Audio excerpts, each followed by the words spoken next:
Assalamualaikum warahmatullahi wabarakatuh.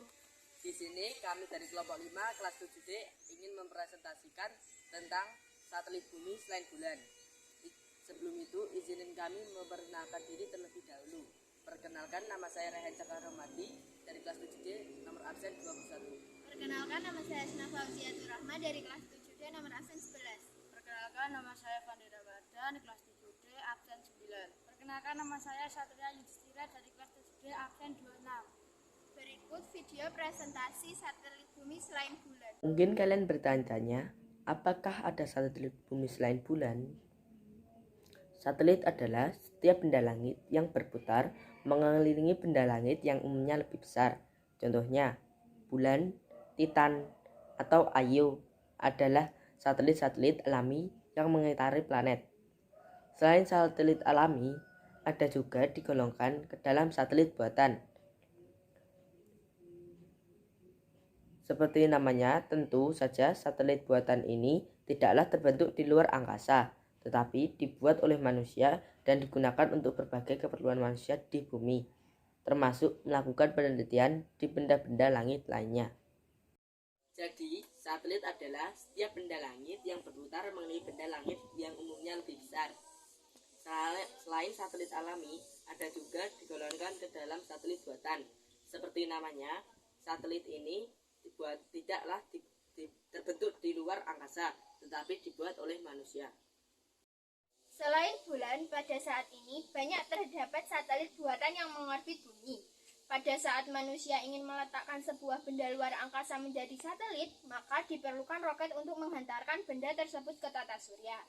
A. Satelit komunikasi yang dipakai untuk melancarkan komunikasi telepon, radio, dan televisi. B. Satelit meteorologi yang dipakai guna menyelidiki atmosfer bumi serta berfungsi untuk meramal cuaca. C. Satelit geodesi yang dipakai untuk kepentingan pemetaan bumi dan memperoleh informasi mengenai medan gravitasi bumi. D. Satelit navigasi yang dipakai untuk penerbangan dan pelayaran jarak jauh. Satelit ini bekerja dengan cara memberikan informasi mengenai kapal laut dan pesawat terbang ketika berada di perjalanan. C. Satelit penelitian yang dipakai secara khusus untuk penelitian tata surya dan luar angkasa. Hal ini supaya bebas dan tidak dipengaruhi oleh kondisi atmosfer yang sedang berlangsung. F. Satelit militer yang dipakai untuk kepentingan militer sebuah negara tertentu, misalnya untuk mengintai kekuatan senjata milik musuh. G. Satelit sumber daya alam yang dimanfaatkan untuk memetakan serta menyelidiki sumber daya alam terdapat di dalam bumi, kegiatan pertambangan, perikanan, pertanian, dan lain sebagainya. Jadi, selain bulan, pada saat ini banyak terdapat satelit buatan yang mengorbit ke bumi. Pada saat manusia ingin menghantarkan sebuah benda ke luar angkasa, maka diperlukan roket untuk menghantarkan benda tersebut. Seperti satelit komunikasi yang dipakai untuk melancarkan komunikasi seperti telepon, radio, dan televisi. Matahari merupakan sebuah bintang yang menjadi pusat tata surya, memancarkan cahaya ke bumi dan planet-planet yang berputar mengelilinginya. 1. Karakteristik matahari. Matahari merupakan sebuah benda panas yang tersusun oleh berbagai gas yang bertekanan tinggi. Matahari adalah raksasa jika dibandingkan dengan planet yang terbesar sekalipun. Diameter matahari 109 kali diameter bumi, yaitu 1,4 juta kilometer. Walaupun matahari berbentuk gas, beratnya lebih dari 300 kali berat bumi. Sumber energi matahari. Sumber energi matahari berasal dari reaksi fusi yang terjadi di dalam inti matahari. Reaksi fusi ini merupakan penggabungan atom-atom hidrogen menjadi helium. Reaksi fusi tersebut akan menghasilkan energi yang sangat besar.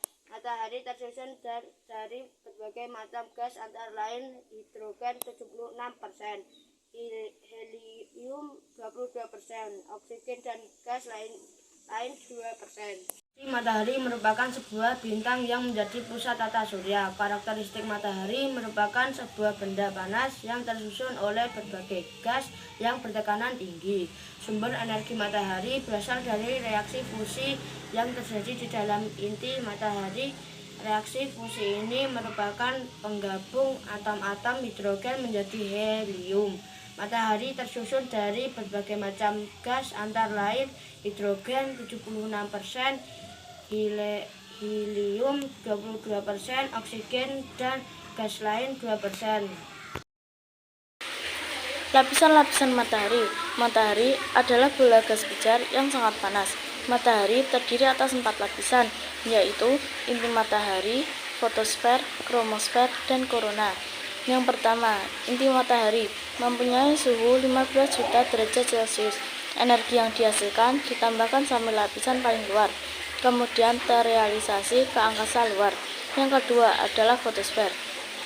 Fotosfer adalah bagian permukaan matahari, mempunyai suhu 16.000 derajat dan mempunyai ketebalan 500 km. Lapisan ini mengeluarkan cahaya sehingga mampu memberikan penerangan. Yang ketiga adalah kromosfer. Kromosfer adalah lapisan di atas fotosfer dan bertindak sebagai atmosfer matahari, mempunyai ketebalan 16.000 km dan suhu mencapai 9.800 derajat Celcius, membentuk seperti gelang pada saat gerhana matahari total. Yang keempat adalah korona. Korona adalah lapisan luar atmosfer matahari. Suhu korona mampu mencapai 100.000 derajat Celcius. Warnanya keabu-abuan yang dihasilkan dari adanya ionisasi pada atom-atom akibat suhunya yang sangat tinggi. Korona tampak pada gerhana matahari total. Jadi, lapisan-lapisan matahari terdiri dari 4 lapisan. Yang pertama, inti matahari. Inti matahari berisi miliaran atom hidrogen. Tekanan yang sangat besar dan suhu yang sangat panas memanfaatkan atom-atom ini sehingga membentuk atom-atom baru yang lebih berat dan disebut dengan fusi nuklir. Lapisan kedua yaitu fotosfer. Fungsi dari lapisan fotosfer adalah memancarkan cahaya matahari hingga ke bumi. Selain cahaya atau sinar, lapisan ini juga bisa memancarkan energi panas yang bersamaan dengan sinar atau cahaya matahari tersebut. Contohnya, saat nelayan menjemur ikan asin yang tadinya basah menjadi kering, menunjukkan bahwa atmosfer dapat menghantarkan energi panas yang bersamaan dengan sinar atau cahaya matahari ke bumi. Atmosfer tersusun oleh 94% hidrogen, 5,9% helium, dan 1% elemen-elemen lebih berat. Lapisan ketiga yaitu kromosfer. Kromosfer tersusun atas gas hidrogen. Kromosfer terletak di atas lapisan fotosfer yang keempat, yaitu lapisan paling luar, yaitu korona. Disebut juga dengan mahkota matahari karena penampakannya seperti pendaraan cahaya yang keluar dari piringan gelap matahari. Lapisan matahari terdiri dari 4 lapis. Lapisan pertama adalah inti matahari, lapisan kedua adalah fotosfer, lapisan ketiga adalah kromosfer, dan lapisan keempat atau lapisan terluar dari matahari adalah korona. Beberapa karakteristik yang dapat diamati dengan teleskop surya khusus dari bumi adalah sebagai berikut. 1. Bintik matahari, yaitu cengkungan di permukaan matahari yang terlihat lebih gelap karena memiliki suhu seberapa ribuan dengan lebih rendah. 2. Suar surya, yaitu ledakan atau semburan yang terjadi di atmosfer matahari. Suar ini melepaskan sejumlah besar energi. 3. Pronoinesa matahari, yaitu bagian matahari yang menyerapi lidah api di permukaan mulai dari lapisan fotosfer hingga korona.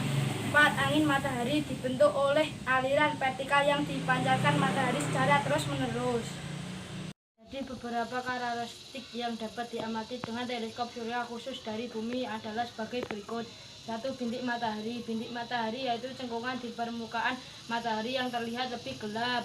2. Suar surya. Suar surya yaitu ledakan atau semburan yang terjadi di atmosfer matahari. 3. Pronoisnya matahari. Pronoisnya matahari yaitu bagian matahari yang menyerupi lidah api di permukaannya. Angin matahari, jadi angin matahari dibentuk oleh aliran vertikal yang dipancarkan matahari secara